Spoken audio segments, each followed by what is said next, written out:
안녕하세요. 3월 2일 절대 마라 빈손 아닙니다. 목사님 설교 요약을 해드리겠습니다. 오늘은 두 가지 단어의 뜻을 알아야 될 것 같아요. 하나는 마라, 쓴물, 고통입니다. 두 번째는 나오미, 기쁨입니다. 목사님께서 결론적으로는 이런 것 같아요. 우리 손이 빈손이 되어야지만 예수님께서 주시는 십자가를 잡을 수 있다. 육적으로는 빈손이 되면은 말하잖아요. 하지만은 영적으로는 나오미가 될 수 있다라고 말씀을 해주셨습니다. 1번 문제 가겠습니다.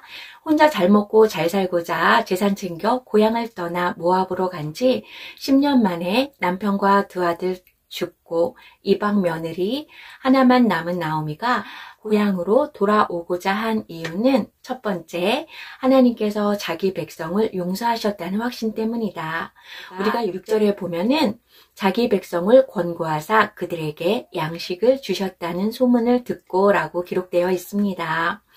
하나님께서 자기 백성을 권고하셨다는 것은 신방하셨다, 방문하셨다, 찾아오셨다 라고 목사님께서 말씀해 주셨고요. 그리고 양식을 주셨다는 의미는 이스라엘 백성들이 하나님한테 하나님 저희가 너무너무 잘못했어요 하고 죄를 회개했다라는 뜻이 내포되어 있다라고 말씀해 주셨습니다. 우리가 힘겨움이 찾아오고 무슨 일이 있을 때마다 내가 하나님한테 죄가 없나 한 번쯤 생각을 하고 바로 회개하는 데에는 1등이 되는 우리가 되었으면 합니다. 문제 두 번째 가겠습니다. 나오미가 고향으로 돌아오고자 했던 두 번째 이유가 나오는데요. 자신이 회개했고 하나님께서 자신을 용서하셨다는 확신 때문입니다. 여호와께서 나를 비워 돌아오게 하셨고 여호와께서 나를 징벌하셨고 전능자가 나를 괴롭게 하셨다라고 21절에 기록되어 있거든요. 하나님의 징계가 하나님의 용서를 확신하게 해 주었기 때문입니다.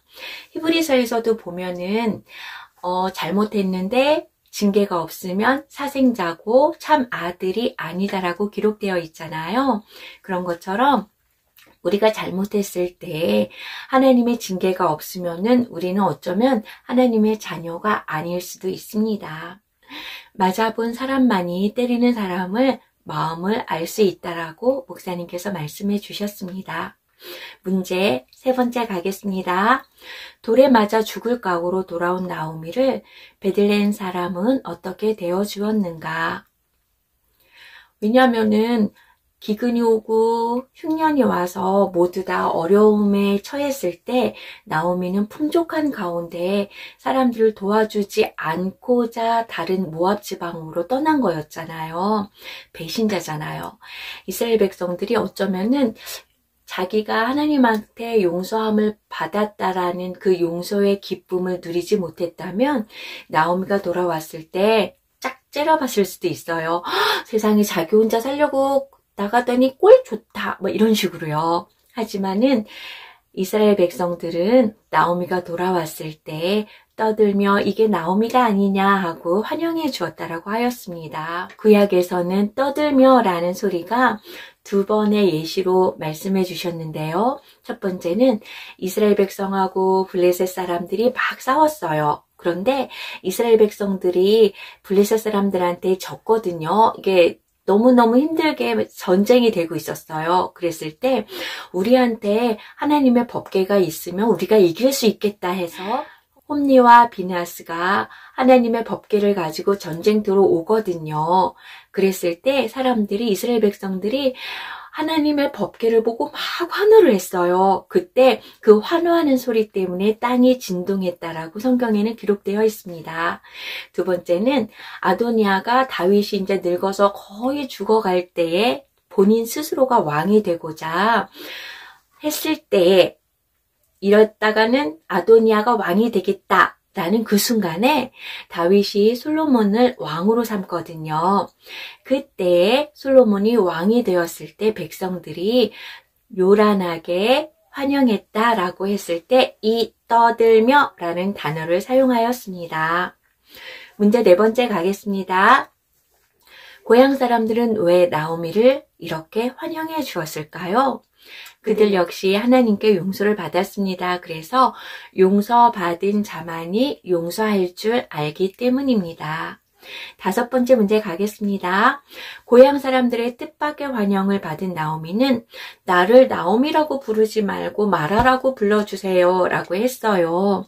왜냐하면 나오미의 이름 뜻은 기쁨, 마라의 이름 뜻은 고통과 쓴맛이기 때문입니다.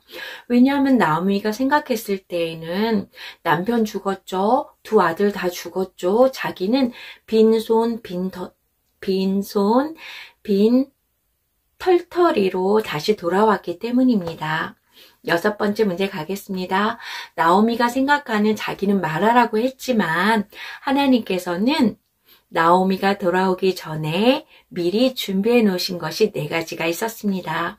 첫 번째는 베들레헴 사람들의 환영, 2번째는 보리가 추수하는 시기였습니다. 3번째는 보아스라는 기업 물을 자를 예배해 주셨습니다.